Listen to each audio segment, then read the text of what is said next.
What's going on, ladies and gentlemen? This is Switch Up Sports, and today I'm going to be breaking down why the Cowboys are going to miss the playoffs this year. So to get it started off, the Cowboys already on the year are 3-3. The teams that they've beaten were the Browns, the Giants, and the Steelers. The Steelers game, they didn't even play well. I'm shocked that they actually won that game. I actually kind of feel more the Steelers more or less gave it to them, but we find out more and more as the season goes on how bad the Browns are. They beat them week 1, and then we know the Giants are a dumpster fire, and they beat them as well. They've gotten absolutely housed at home by the Lions and the Saints, and I think this week against the 49ers is going to get very, very, very, very ugly. The Cowboys' offensive line losing guys in the offseason, comboed with injuries. They just had another tight end injured this week. Those are issues and those are problems for the Cowboys. They're having a lot of issues in terms of actually getting a rush block. I mean, they only have 463 total rushing yards from every single person who's had a rush. That's Dak, that's Cooper Rush, that's all their running backs, that's every wide receiver who's rushed the football this year. In 6 games, they have a total of 463 total rushing yards. They have 16 sacks on the season, as well as Dak has 8 touchdowns to his 6 interceptions. So basic stat book stuff, they don't really jump off the page. And the Cowboys kind of used to be a team that was able to put up points. And we're seeing now they have no rushing attack, which allows teams to not stack the box because they know that they're not going to get beat in the run game.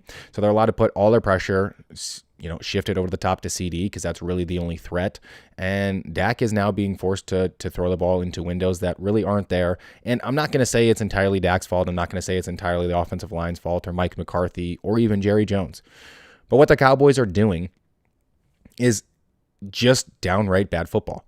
You look at it and you say, okay, going into the season, everything we heard was all in, all in, all in, all in.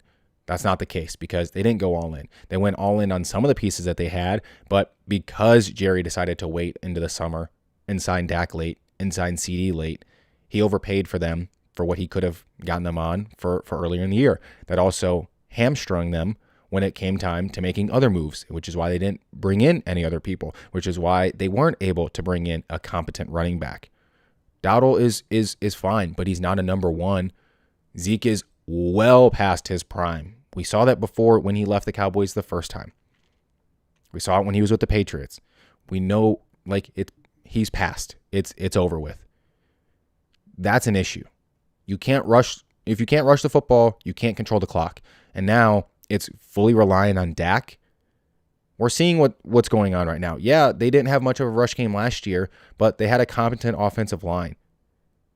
They had a defense that was getting after the quarterback and forcing a lot of turnovers. They have 5 total turnovers forced and recovered on defense this year. They have 4 interceptions and 1 fumble recovery. So it's not like they're getting the football back like they were doing before I guess that was just last year. Their defense was creating a lot more turnovers and they were getting more offensive possessions. Dak alone has 6 interceptions. Just from Dak alone, I mean, they've only lost 1 fumble. So they have 1 other interception from Cooper Rush. So they have a total of 8 turnovers that they've lost on the season, and they've recovered 5. So they're losing the turnover battle, even though they're pretty close to the middle. But the Cowboys won a lot of football games because of that turnover battle. They've got a phenomenal kicker who's able to make things from way longer than a lot of other kickers in the league, and he's very accurate. But they can't really put points on the board because they can't even move the football. If you can't rush, now your play action doesn't work. When play action doesn't work, guys are not open because the safeties, the linebackers, are not biting on the play action of trying to give the ball to the running back. They're not biting. And so what you see is Dak doesn't have windows to throw into. They're not moving the football. They're not scoring points. Now they have injuries on the defensive side of the football. They had a kind of lessened roster coming into the season with a couple linebackers that they dropped. They had a couple injuries for their corners. I mean, Diggs came back, but he hasn't really been that impactful anyways. When you look at the other guys that got shuffled around and moved, that's why the NFL has the shuffle rate of 50% of teams are different every single year in the playoffs, because You lose a safety, you lose a linebacker, you lose, a corner, a nickel, you lose an offensive guard, you lose, your tight end, you lose a secondary slot receiver. The guys that no one talks about, the big name guys that no one wants to mention that get shuffled around the league are the ones that make the biggest difference. And you're seeing it right now with the Cowboys coaching staff. They're all on lame duck contracts. Mike McCarthy is on his last year of his contract and knows he's out of here if they don't do and produce something. You have Zimmer, who, again, 1-year contract. If things don't go well, he's gone.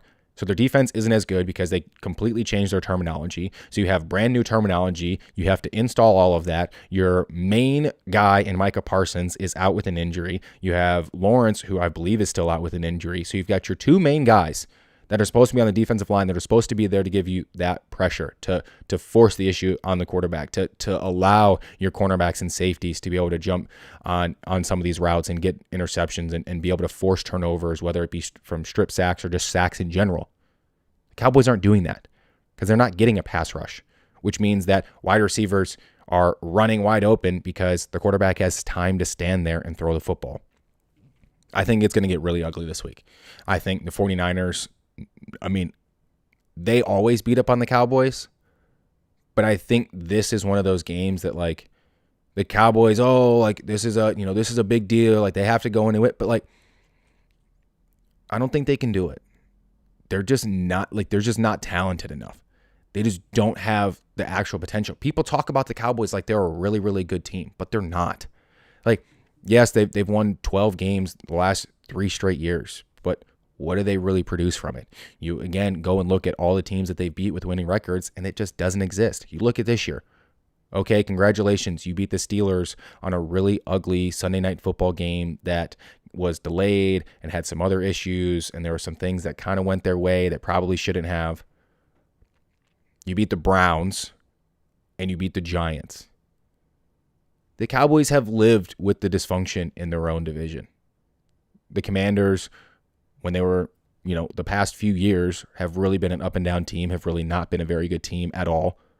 The Giants, pretty much since, even when Eli was there, with the exception of those 2 years that they won the Super Bowl, the Giants were good for 4 years. Eagles, same thing. Eagles will be good and really good, and then you have random years like last year where it's like they were literally the worst team in the league for the last half of the season, really. So you've got the Cowboys who optimize on this dysfunction inside their own division. A lot of times go 5-1 because they normally split with the Eagles. So you get 4 free wins. You get 2 from the Giants, 2 from the Commanders. And so now you split with the Eagles. You go 5-1 into your season.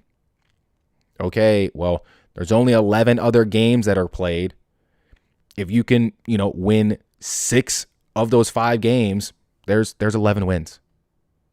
That's 11 wins, and they went 6-5 in the 11 other games outside of their own division. And that's normally what the Cowboys do. They don't beat the good teams. They just plainly don't. And when they play the competent teams, like you saw even last year when the Lions played them, yeah, there was a couple bad calls, but at the end of the day, they found a way to squeak it out because it was at home. The next time the Lions showed up and played with essentially a lot of the same players, with the few of the guys interchanged, like the Cowboys don't tend to do very well, they lose a couple key guys and they pick up guys that really don't meet anywhere close to that match of the guys that they lost. We're seeing it on the offensive line. They get absolutely boat raced. The Lions were playing games with them. You think the Lions and the Cowboys are anywhere in the same ball field? Or ballpark, I should say? They're nowhere close. They're nowhere close. The Vikings would destroy the Cowboys at this point. They're just better up front. It's literally the reason why you can look at almost any college football game. Almost every single college football game. Who wins in the trenches? Who wins in the trenches? Who has the better offensive and defensive line? And if it's, one has one and the other team has the other, then you go, okay, who's got the better quarterback? If that, again, is kind of a wash, it's kind of pretty close, okay, who's playing at home? That's how it works out in college. In the NFL, you can't really do that as much because it really ends up being fairly balanced. Normally, the wide receivers end up being fairly balanced. The teams that have a slightly better wide receiver 1 sometimes don't have as good as a 2 and 3. Sometimes teams have 2 2s and 2 3s. Sometimes they have 3-2s.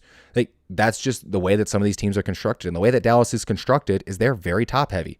CD is a top 10 wide receiver, but who's another wide receiver that comes anywhere close on that list for the Cowboys? Who's a running back that is anywhere close on the list of offensive weapons? It just doesn't happen. So now you take a team like a Vikings, they have the same competent guy in Jefferson and is probably better. But Jordan Addison is very, very good. It's the slight differences. And the Cowboys lose in all of those areas.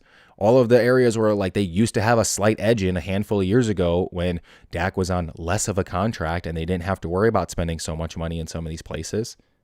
When Zeke was at the top of his game. When CD first came in. When they had a top 2, 3, at worst 5 offensive line in the league for years on end. That's how you win a lot of football games. And now the Cowboys don't even use their own self as knowledge. They're overpaying for a guy who doesn't meet the mark. Dak is no higher than the 7th best quarterback in the league.